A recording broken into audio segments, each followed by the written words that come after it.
Halo semuanya, kembali lagi di Mata Astral dan kita akan masuk ke segmen Ketemu di Jalan. Kali ini tim Mata Astral berkeliling di daerah Jakarta Selatan. Ada sebuah legenda yang sampai saat ini masih menjadi perbincangan. Sejak dulu terowongan Casablanca memang disebut sebagai tempat hantu berkeliaran. Banyak sekali cerita misteri yang sering terdengar di lokasi hingga saat ini. Atau bahkan dari teman-teman ya pernah mengalami hal-hal mistis ketika melewati terowongan Casablanca. Saking terkenalnya, cerita terowongan Casablanca pernah diangkat menjadi sebuah film pada tahun 2007 lalu. Di sini ada beberapa kisah misteri ya atau kisah mistis yang beredar di terowongan Casablanca ini. Dulunya menurut kabar saat di lokasi itu belum dibangun jalan, tanah tersebut merupakan lahan untuk kuburan massal. Kemudian pemerintah memindahkan kuburan itu untuk dibangun jalan raya. Saat proses pemindahan dikabarkan ada satu jenazah yang bentuknya masih utuh. Padahal itu sudah lama sekali. Hal ini tentu masih menjadi misteri. Meski demikian, banyak orang percaya penunggu yang ada di kuburan itu belum turut pindah. Mereka masih saja berada di lokasi tersebut.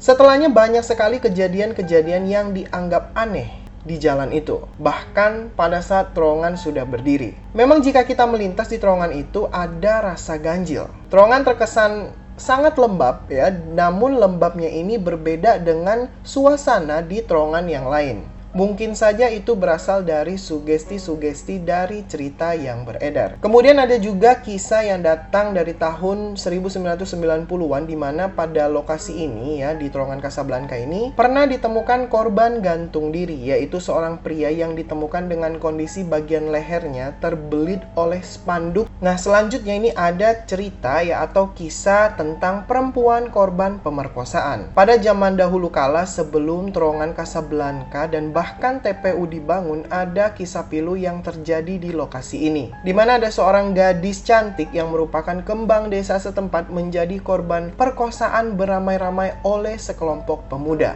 Gadis malang itu dibekuk dan disetubuhi secara bergantian oleh para pemuda sampai tewas. Lalu tubuhnya pun diseret dan dibuang begitu saja di lokasi yang akhirnya menjadi terowongan ini. Rasa benci yang dibawanya sampai mati akhirnya termanifestasi untuk membalas dendam kepada para pembunuhnya dan membuat rohnya menjelma menjadi penunggu di terowongan Casablanca. Nah, dan yang paling terkenal ya yaitu adanya penampakan kuntilanak merah. Di sini kuntilanak merah biasanya lebih agresif ya.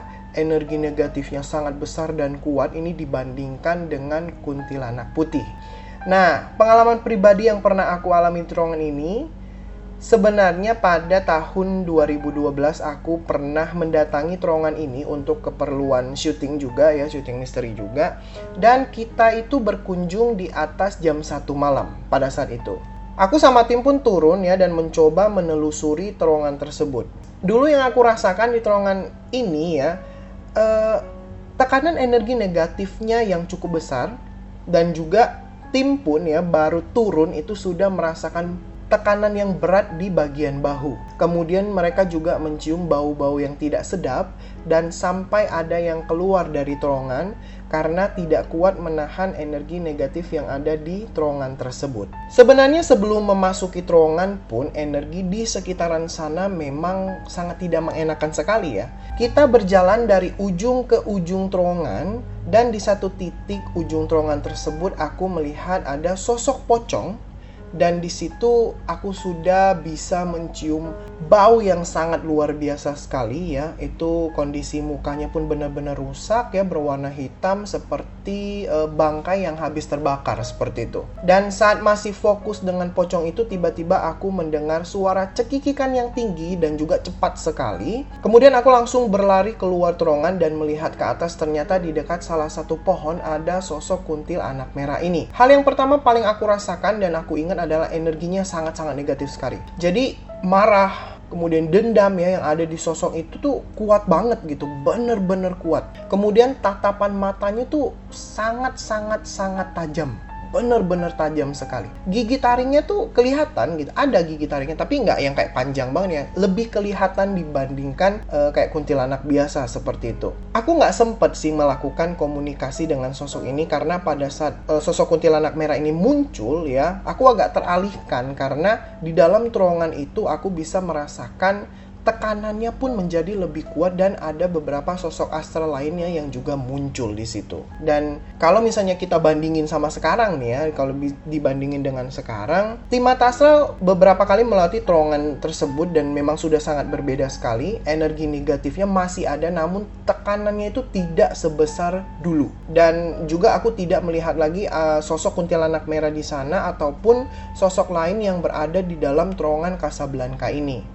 Tapi untuk teman-teman ya, tetap harus berhati-hati dalam berkendara ya, jangan lupa untuk berdoa. Apalagi kalau misalnya melewati jalan atau tempat yang menurut teman-teman hawa atau energi negatifnya itu nggak enak. Langsung berdoa saja kepada Tuhan dan juga fokuskan pandangan ke depan atau ke jalan ya. Mudah-mudahan aman dan selamat sampai tujuan. Terima kasih sudah menyaksikan Mata Astral. Jangan lupa untuk support kita terus dengan cara subscribe, like, dan share YouTube kita. Dan juga follow IG dan TikTok kita di Mata Astral. Sampai jumpa!